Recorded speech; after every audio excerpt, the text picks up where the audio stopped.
Assalamualaikum dan selamat sejahtera.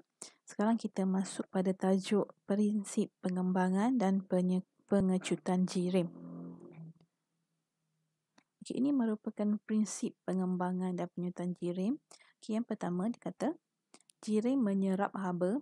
Okey, jirim menyerap haba apabila dipanaskan dan menyingkirkan haba apabila disejukkan. Apa sahaja jirim? Apa sahaja jirim apabila dipanaskan, okey, dia akan menyerap haba. Okey, dan juga jirim ini, okey, apabila disejukkan ataupun haba sumber api itu di apa dibuang, disejuk ataupun diletak tempat yang lebih sejuk, okey, jirim tersebut akan menyingkirkan haba. Jadi semua jirim akan menyerap haba apabila dipanaskan dan akan menyingkirkan haba apabila disejukkan. Okey, yang kedua, apabila zarah-zarah jirim dipanaskan, zarah-zarah menerima tenaga haba untuk menukarkannya kepada menjadi tenaga kinetik. Maksudnya apa? Okey, maksudnya apabila dipanaskan, katakan ada air. Okey, ada air. Okey, kamu panaskan air. Okey, panaskan air.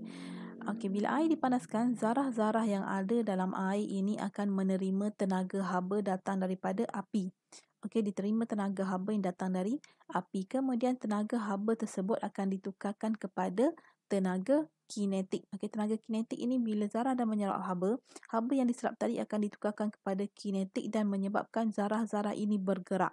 Okey, zarah-zarah ini bergerak. Jadi tenaga kinetik menyebabkan zarah bergetar dengan lebih cepat. Okey, dia akan bergetar dengan lebih cepat. Jarak di antara zarah juga bertambah. Okey, dia bila dia bergerak, dia akan jadi longgar antara satu sama lain.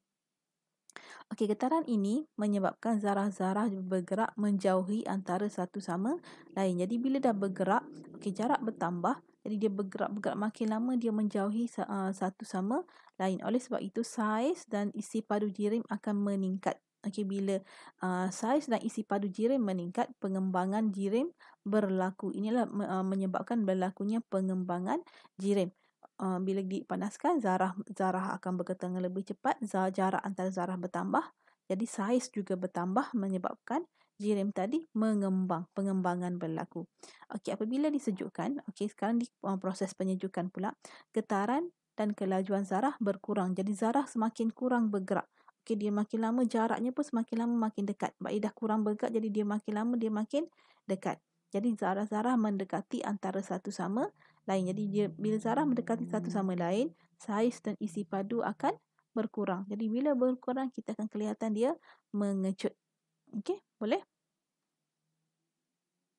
Okey, sekarang kita lihat kegunaan dan pengecutan jirim dalam kehidupan seharian. Yang pertama dalam termometer. Okey, dalam termometer ini, termometer yang di tengah-tengah ini apa ni? Apa yang di tengah-tengah ni? Itu adalah merkuri. Okey, apa itu merkuri? Merkuri merupakan konduktor haba. Okey, satu konduktor haba yang mengembang apabila dipanaskan dan mengecut apabila disejukkan. Jadi merkuri ni bila diterima haba dia akan mengembang. Bila dia kurang menerima haba ataupun dia disejukkan, dia akan mengecut. Oleh itu kita guna merkuri dalam kapilari termometer. Okey, untuk kita nak lihat pengembangan ataupun suhu sesuatu bahan. Okey, disebabkan merkuri ini akan mengembang apabila dipanaskan dan mengecut apabila disejukkan. Okey, lagi landasan kereta api. Okey, landasan kereta api, okey, diguna satu rel yang panjang dan bukan satu besi yang panjang. Dia akan ada ruang di antara besi-besi tersebut. Bukan satu besi yang panjang. Katakan kalau landasan itu sejauh 30 km, dia tak letak besi yang panjangnya 30 km. Okey, dia akan buat part by part. Okey, besi ini part by part dan dia akan jadikan ruang. Mesti ada ruang di antara bahagian-bahagian besi tersebut. Okey.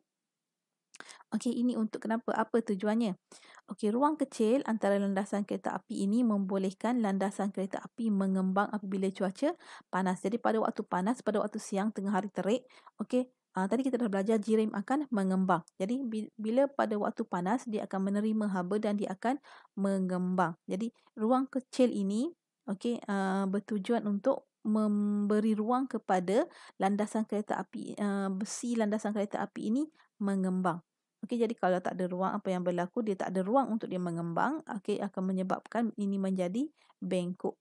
Okey, kita nak elakkan besi ini menjadi bengkok. Okey, kalau tak ada ruang nak kembang, dia terpaksalah mengembang ke arah lain.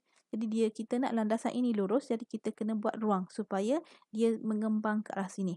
Jadi kalau tak ada ruang, dia akan jadi bengkok, dia akan mengembang ke luar. Okey. Okey. Seterusnya adalah jambatan. Okey, jambatan juga sama.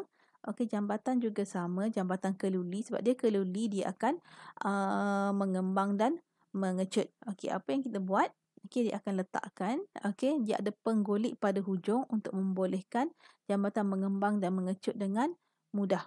Okey, nak elakkan jambatan bengkok ketika cuaca panas. Jadi penggolik membolehkan pengembangan dan pengecutan jambatan tanpa memecahkan tembok jambatan. Jadi kita letak penggolik, okey, sebelah sini pada hujung yang tetap. Okey, dia tetap, jambatan sebelah sini tetap tak bergerak. Okey, hujung sebelah lagi satu, okey, dia letakkan ruang, okey, di bahagian tepi ini, dan diletakkan penggolik supaya bila jambatan itu mengembang, okey, penggolik ini akan membantu jambatan ini bergerak dengan dengan licin, okey, dengan smooth. Okey, tidak memecahkan tembok. Kalau katakan di sini, okey, dia katakan dia tetap juga, dia lekatkan dengan ni. Okey, jambatan ini tidak boleh bergerak untuk mengembang.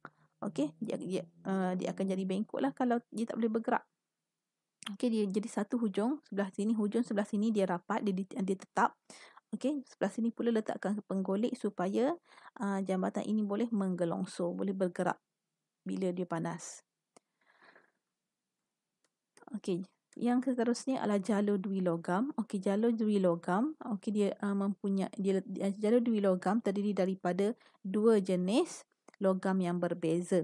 Jadi bila logam berbeza, pengembangan akan jadi berbeza. Pengembangannya akan jadi berbeza. Contohnya kita ada loyang dan besi. Okey, loyang ini jika diberikan haba yang sama, loyang ini akan mengembang dengan lebih banyak berbanding besi. Jadi kalau kita letak macam ni, okey, kita berikan haba yang sama, kita akan dapat lihat loyang ini lebih panjang, saiznya lebih panjang berbanding besi. Okey. Jadi bila sejuk saiznya sama. Okey, bila panas menerima haba yang sama, dua-dua besi ini akan mengembang.